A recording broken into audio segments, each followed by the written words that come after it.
अभी तक आप नहीं जान पा रहे थे कि आपका इस दुनिया में आने का पर्पस क्या है। आप नहीं जान पा रहे थे कि आपका कोई सोल मिशन भी है। आप नहीं जान पा रहे थे कि जनरेशनल ब्लॉकेज को रिलीज करना, एक्चुअली आप इस सोल मिशन के तहत इस दुनिया में आए हैं। पहले समझते हैं जनरेशनल ब्लॉकेज क्या है।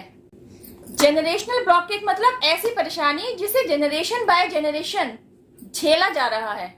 मतलब एक ऐसी परेशानी जिसे सबसे पहले आपके ग्रैंड पेरेंट्स द्वारा फेस किया गया, फिर वही परेशानी वही दिक्कत आपके ग्रैंड पेरेंट्स ने भी उठाई, फिर उसी परेशानी का सामना आपके पेरेंट्स द्वारा भी किया गया, फिर उसी परेशानी में आप भी आकर स्टक हुए। अब यह परेशानी, यह ब्लॉकेज किसी भी फील्ड से रिलेटेड हो सकती है।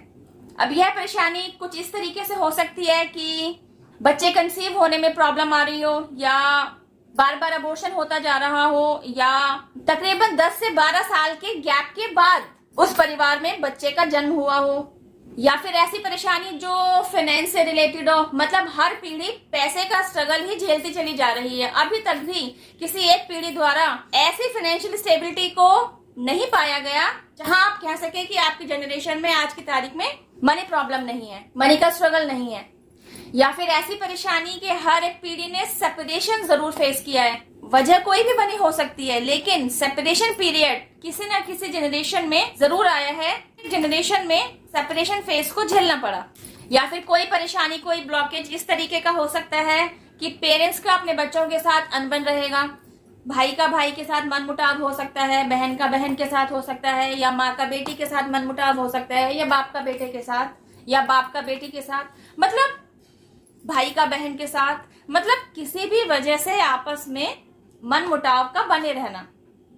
यह भी एक ऐसे ब्लॉकेज है जिसका उदाहरण दिया जा सकता है, जिसे जनरेशन बाय जनरेशन फेस किया जाता रहा। ये लाइफ है, ऐसे ही ना जाने और कितने एग्जाम्पल्स अभी और भी दिए जा सकते हैं जो इस बात को दर्शा रहे होते हैं कि जनरेशन बाय जनरेशन यह प्रॉब्लम चलती ही चली आई, इसको फेस किया जाता ही रहा। ना तो किसी ने अपनी जनरेशन में इस पैटर्न को ऑब्जर्व ही किया, ना ही इस पर काम किया गया, और ना ही इसको रिलीज किया गया। अब आपकी बात करते हैं। आपने इस दुनिया में जन्म लिया एज अ ह्यूमन बीइंग, आपने किसी घर परिवार में बच्चे के रूप में जन्म लिया। इसका मतलब आपने किसी ब्लड लाइन को कैरी किया हुआ है। इसका मतलब उस ब्लड लाइन में अगर कहीं कोई पेन है, कहीं कोई ब्लॉकेज रही है, उसे आपने भी अननोइंगली कैरी किया। और इसका मतलब यह भी है कि अभी तक आपकी हर पीढ़ी द्वारा जिस प्रॉब्लम को फेस किया जाता रहा, वह प्रॉब्लम आपके सामने भी आई है, आप भी फेस कर रहे हैं। Now next what?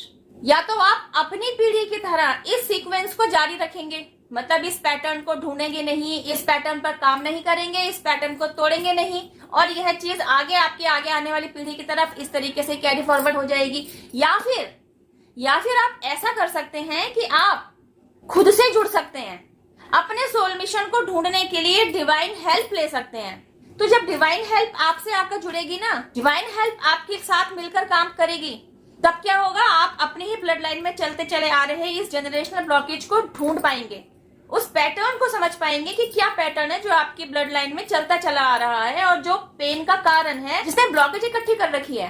अगर आप ऐसा करते हैं, आपके द्वारा इन सारी ब्लॉकेजेस को रिलीज करने का इनिशिएटिव लिया जाता है, इसका मतलब आप हैं वो इंसान, आप हैं वो डिवाइन सोल जिसने इंसान के रूप में इस धरती पर जन्म लिया, इस स्पेसिफिक ब्लड लाइन को कैरी किया, ताकि आपके द्वारा कुछ ऐसे काम किए जा सके कि इस ब्लड लाइन में पीढ़ी से चलती चली आ रही ब्लॉकेज को हमेशा के लिए मिटाया जा सके, और इस ब्लड लाइन में आगे आने वाली पीढ़ी के लिए एक सौहार्दपूर्ण, खुशियों भरा, सुख और समृद्धि से भरे हुए जीवन वाला एनवायरनमेंट तैयार किया जा सके।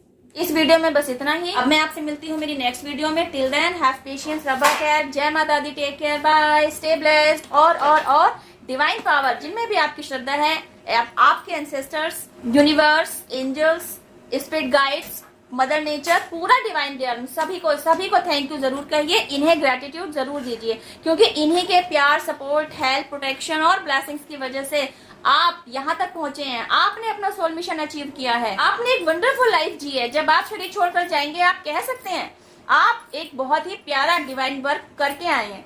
Heads off to you, congrats, stay blessed, bye.